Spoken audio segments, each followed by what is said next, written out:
Hello, everyone. Today I am joined by Megan Andrews.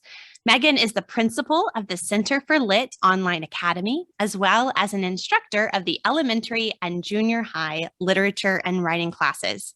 She holds a BA from Hillsdale College and currently lives in Spokane, Washington, in a little apartment just off a park as vast as the 100-acre wood. There, her evening rambles through the maples make every day a writing day and every swing set a chance for verbal acrobatics. How delightful. Megan, I am so glad that you are here. I've been looking forward to our conversation. So I know that was like Thank your you. official biography, but you want to Yes. tell us a little bit about yourself and your experiences in education as teacher and student. Oh my goodness. Of course. I am so excited to be here. I am an English nerd. That's the most important thing that you should know about me. I have loved English since I was very little and grew up homeschooled, one of six kids out in the country. And there was tons of room for the imagination, or as Anne Shirley would say, scope for the imagination out there in the country. So I grew up writing little poems and loved poetry classes with my mom and went on to be an English major at Hillsdale and kind of found a second love pursuing that, a love of teaching specifically. So it kind of transferred my love for language and my love for imagery transferred over into wanting to share that with little kids. So I did a teaching apprenticeship and worked with seventh graders and then high schoolers as well, and have since taught kids of all ages. So it's really fun to watch my love of the art turn into a love of the students as well. So now I'm a teacher and couldn't be happier to be kind of floundering around in words all the time. And I think it's so important for students to have a teacher who is passionately delighted about the subject Yes. matter that they're teaching. So that love, I think, is so contagious, often even more than exactly like specifics of what we're teaching. Yeah. Yeah. Oh my goodness. I think so too. I remember actually, I think my love of English really came from my mom, who was so comfortable with the written word and hated math so much. So my memory of English classes was just delightful. And she would like bake cookies and we'd drink coffee and think about words for hours and we'd never want class to end. And math, it was full of tears, mine and hers at the same time. I think many homeschool moms can relate to that experience. Well, let's chat a little bit about introducing young learners and young readers specifically to the joys of the literary life here. Yeah. So you are teaching elementary and junior high lit, and I would love to hear like what are some of the big ideas, the main questions you're wanting your students to be thinking about? Oh, it's such a good question. The biggest things that we emphasize at Center for Lit, well, the big idea really, we borrowed from Mortimer Adler. It's the idea of writing and reading being participating in a great conversation. And I think that for little kids in particular, I love to come to a class and emphasize how you're polite in a conversation. The first thing that you're required to do when you come into a conversation with a grown-up is listen. And you listen respectfully with all of your attention, expecting that he's got something important to tell you, that he's speaking to you with a goal in mind. There's like a beating heart of his message that you can understand if you are patient to listen. So respect and listening well is the first thing that we emphasize. But then in addition, I love to draw out delight as well. So that's the second principle that I love to fill my classes with.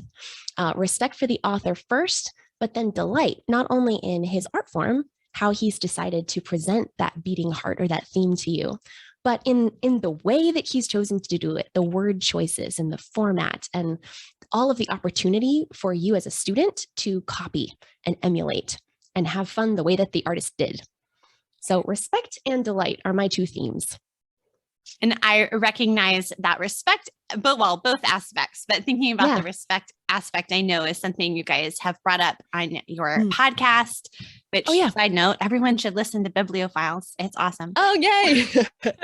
But you guys talk about love of neighbor as being something that applies to the respect that we're showing towards Absolutely. authors, or even in some of the kind of little bonus episodes as we think about people in the past and history, right? And I think that's so important to understand that loving our neighbor doesn't just mean the people in our living room or the people we know in real life, but it can apply outside of that to the people that we're learning about or reading from in the past. So really important.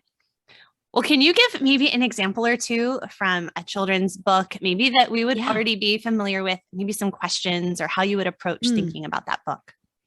Absolutely. I was just thinking of favorite books that I have had fun teaching and emphasizing this with the students. And one of my favorites is Gary Schmidt's Straw into Gold. Have you read that one before? I have not read that one. I actually read his The Wednesday Wars several years ago. I think maybe after I heard his interview on the Bibliophiles podcast. And I loved that book so much. I came down and handed it to my older children. I was like, you must read this book right now. And I give you a present. Exactly. So they've gone on to read many more of his works, but I don't know, that book had such a precious part in my heart. I was like, I'm afraid to read anything else he's written in case I don't like it as much. Oh my goodness. Okay. I totally identify with that, but don't be afraid. All of his works are the same in that quality, the feeling of, oh my goodness, that was beautiful and poignant. There's always something really profound that he's talking about at the heart of his stories. And with Straw into Gold, it's a fairy tale. It's a retelling of the Rumpelstiltskin fairy tale. So a lot of the boys in my class roll their eyes at the beginning, like, oh, we're going to read fairy tales. We're going to be princesses. Hate this. But the more we study it, the more it's actually a story about sons and mothers and the relationship between sons and mothers. And I hate to use the phrase, but it's a boy book. So it's delightful to hand them that and then walk them through the process of listening closely and being delighted by the world that he's created. And it's just kind of sumptuous. The setting is so delightful. And then the themes really catch at your heart. If you're a mom, you cry by the end. And I'm not even a mom, and I sob at the end of that story. So the kids always look at me like, what in the world is the matter with you? Pull yourself together, Miss Andrews. Yeah, my kids definitely know mom will cry and or get goosebumps pretty much with every story. Yes. It's just her thing. It's okay. Absolutely. Okay, well, I'm convinced, and we'll add that to my library hold list. But... Good. Well, do you see any of these kinds of questions or way of approaching literature either change or develop as kids hit the middle school, junior high years? Yeah, absolutely. I would say with little kids, my main thing that I see is that their delight is easy to access. Their imaginations are right on the surface. And as long as you can convince them that this book is for them, that the author was thinking about them, they're ready to enjoy it. But the older you get, the more nuance there is in a work of art, in a book for older kids. And it's sometimes harder to convince them that there's something to enjoy in it. Like I'm thinking of short stories that I work with my junior high kids on, like The Most Dangerous Game or To Build a Fire, Jack London. Those are not as much fun on the surface, and in fact can be dark and kind of gritty. But I think that if they're trained to listen closely, there is something of merit even there. And so it feels a little bit like, if we go back to the conversation metaphor, some friends you'd want your kid to be a little bit careful of. You want them to have discernment in choosing their friends, but be able to listen closely and identify whether that person has things in common with them. And I think Jack London has some good things to say. I'm not sure I'd want my kid to hang out with him all the time, maybe not without adult supervision, but I think the older the kid gets, the more freedom you can give him to interact with those heavy hitter artists that they will read frequently in high school and beyond. So the difficulty level of the work I would give them would change, but the pattern of our class would stay the same, if that makes sense. Yeah, definitely. And if you've set this good foundation of here's how we approach humbly, ready to listen, understand what the author's saying, search for things that we can relate to and delight in.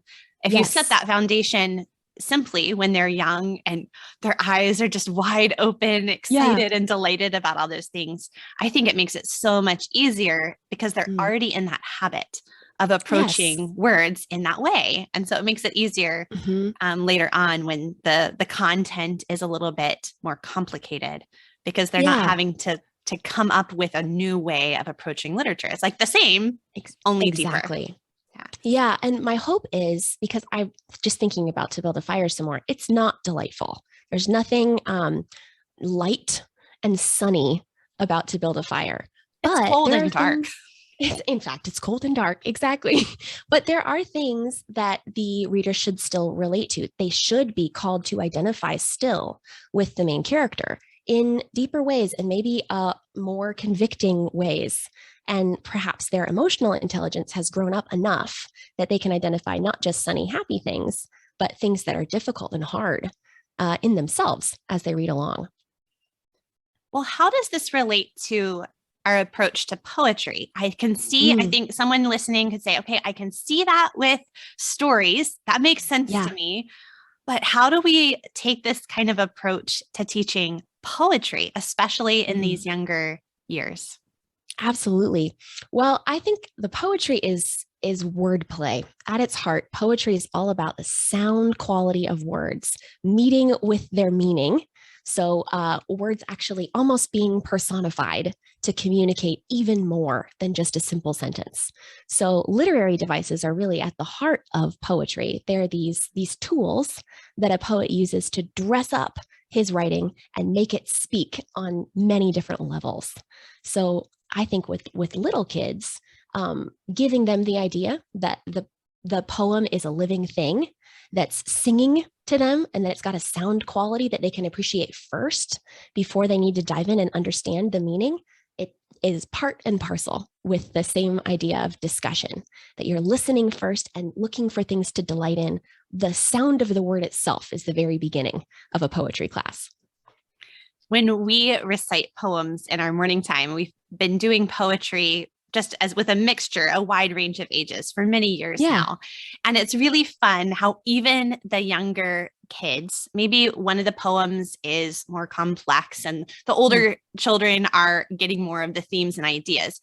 And the younger ones probably don't have any idea what the poem is talking about, but they still just enjoy saying it, because with poetry, it's almost like you can taste it on your tongue as you're saying some of these lines. And as we say them together, I think that's really powerful too, that you're not just reading it and trying to hear it in your own ear, but you're saying it with other people. And I think that makes it, it makes it more fun for me. And, I'm an adult, but definitely for children. Yeah. Well, and it's communal, of course. So you feel like you can hear everybody sitting around the table and thinking along with you, which is the same idea as the great conversation in literature. You can't hear everyone reading that book along with you, but with poetry, you can a little bit more, and it's delightful. You feel like you're part of something. Yes. And with poems like The Destruction of Sennacherib, where the meter is driving, how many times have children been galloping around the room in time to the poem, because it demands you move your body in a certain way. And, I'm not sitting there like, well, let's analyze the meter of this poem at this moment when you're 5. How many stresses do you hear? Yes, exactly. But the 4-year-old, the 5-year-old, they just know, and they move their body accordingly. So it's fun.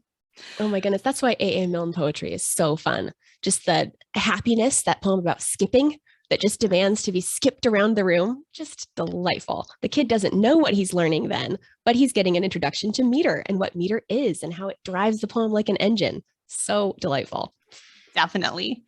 Well, what would you say to the person who's like, well, okay, we can just sort of enjoy the poems together, and that seems good enough. We don't need to be talking to children about literary devices or, that will just ruin the joy of the reading. We just want them to just organically absorb all of this.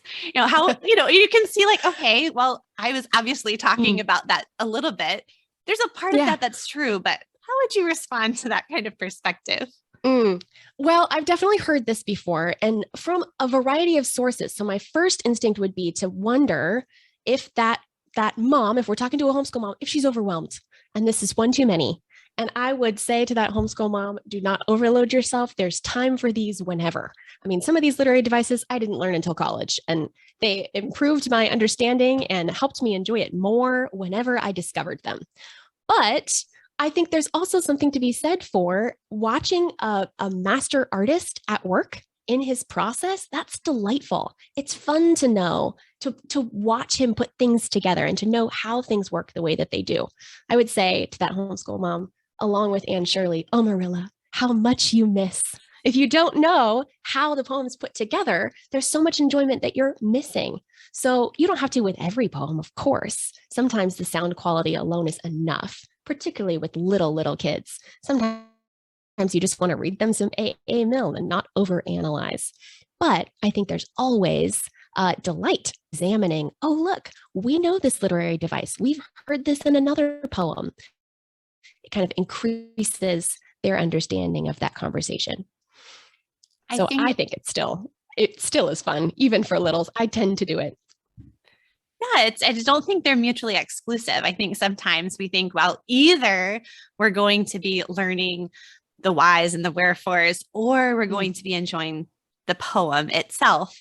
And I think they can go beautifully together. You can both enjoy it and not dissect it like you're, in biology lab and just tear it into its pieces, and smell like formaldehyde. Oh, that sounds terrible. But we can still, learn about how a frog, is put together and created in these amazing ways that it's designed perfectly for its environment. And then that makes us appreciate the beauty of the frog more. And so, in a similar way with poetry, understanding how it's put together can make us appreciate the beauty more. Yes, I think so too, particularly when you are turning your attention from just reading the poem to hoping your student can write one. These literary devices are a great bridge to empower your student and kind of light their imagination on fire again. We recognize this literary device in a Winnie the Pooh poem, and now I want you to use it. And it's easy to just ask them to do, all right, let's try alliteration. Write me a sentence that has alliteration in it. If they have a definition of what alliteration is, all of a sudden, they've got a reason to be diving into wordplay themselves. So it's kind of helpful as a bridge. Yeah, definitely. In our current morning time this month, we are reciting I Must Go Down to the Sea Again by John Masefield. And Crossing the Bar, Alfred Lord Tennyson. And so we were actually talking about some of the alliteration in one of the poems. And as we were looking at them together, we realized that there was a phrase, an alliterative phrase that occurred, the same phrase in both poems. And we were, our minds were blown. That's so fun. Yes, it was amazing. Delightful. Exactly. So much fun. Look at you go. Oh, I know that probably another reason that some moms may be hesitant to think about including this in their homeschool day is they don't know themselves, right? Yeah. They're overwhelmed thinking, I don't even know these literary devices. How in the world am I supposed to teach them to my kids? And I know you have a new book coming out, so that might help them and bridge that gap. So tell us all about it. I'm so excited. Oh my goodness. Thank you. Well, I'm excited too. It's called Hop, Skip, and a Rhyme. And the purpose of this little book is to be kind of like a handbook on your shelf as a homeschool mom or as a picture book for your little kid. It could serve both purposes. But basically what I've done is taken some of the most common, the ones that appear the most, literary devices, and written a little poem about them. So the poem is supposed to, first of all, define the literary device for the parent so that they can understand it. And then it uses that literary device over and over again for the rest of the poem. And then I have a little illustration so that they're fun to look at and hopefully keep your kids' attention. But they're supposed to define and use as an example. So if you wanted to, as a teacher, you could take one of these poems and analyze the poem to look for the literary device. And it could be a whole lesson in and of itself. That's my hope. But I think there are 15 in the book. Well, I love that too, because it's sort of very open and go. Someone doesn't have to have one book. Okay, here's alliteration. Now I've got to dig out my poetry book off the shelf. Find some examples. Try to find an example. It'll be right there. So very easy to just open it up and read and enjoy it together. That's really exciting. My hope. Thank you. I'm really excited about it. Well, what are the illustrations like? I'm very curious. So I've seen the cover, but I haven't yet seen the inside. Although hopefully by the time this comes out, I will have bought my own copy. But is it pen and ink or watercolor or what kind of style? So there were a couple different mediums that I used. I am a huge fan of charcoal and chalk together on colored paper because it kind of jumps off the page and is really vibrant. So most of them are charcoal and chalk drawings. But then there are a couple that have color as well, some pastel and some colored pencil kind of thrown throughout just for little bursts of color because littles like like for it to be colorful. But for the most part, charcoal and chalk. Oh, I'm so excited. That will be fun. I know it'll be a useful resource for many families. I hope so. Well, Megan, here at the end, I want to ask you a question I'm asking everyone this season, and that's just, what are you personally reading lately? Oh my goodness, what a fun question. My attention's a little scattered these days. I'm reading a lot of different things at different levels. So I'm reading Dune because of the fact that the movie just came out and I've never really read a lot of science fiction. So it's like a hole in my own education. So I'm about halfway through that and I think it's a great story, but maybe not my favorite genre. So reading that, wouldn't recommend to little kids, but I'm enjoying it. I am reading a kid's book, though, at the recommendation of my elementary class. It's called Wildwood. I can't remember the name of the author right now, but it's a series. I think there are 3 books in the series, and it reminds me of C.S. Lewis's The Lion, the Witch, and the Wardrobe a little bit. It's like Lion, the Witch, and the Wardrobe meets A Series of Unfortunate Events by Lemony Snicket. So very fantastical, maybe a little bit darker than Lewis, but so far beautiful. And it's set in the Pacific Northwest, which I have a soft place in my heart for. So the atmosphere is very homey to me. I think it's set in Portland and I'm from Washington State, so close. But I would definitely recommend it so far. I'm only halfway, but I'm loving it. So I'm working on those 2 right now. So is that like middle grade fiction then? Same. Yeah. Yeah, I would say probably junior high. I think some elementary kids, a precocious elementary kid could like it. Okay. But I think probably 7th grade is perfect.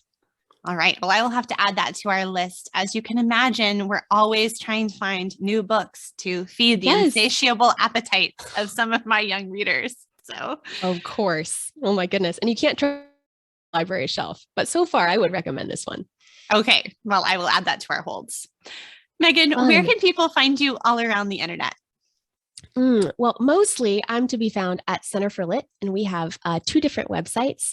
Centerforlit.com is our kind of our flagship website, but then we also have a membership society called the Pelican Society, and I am throughout the Pelican Society as well. So if you want me, I'm at Center for Lit. Okay. Sounds great. Megan, thank you so much for coming and chatting today and just sharing a little bit of this perspective on teaching literature to our younger children. I'm really excited to be able to share this with humility and doxology listeners. Thanks for having me, Amy.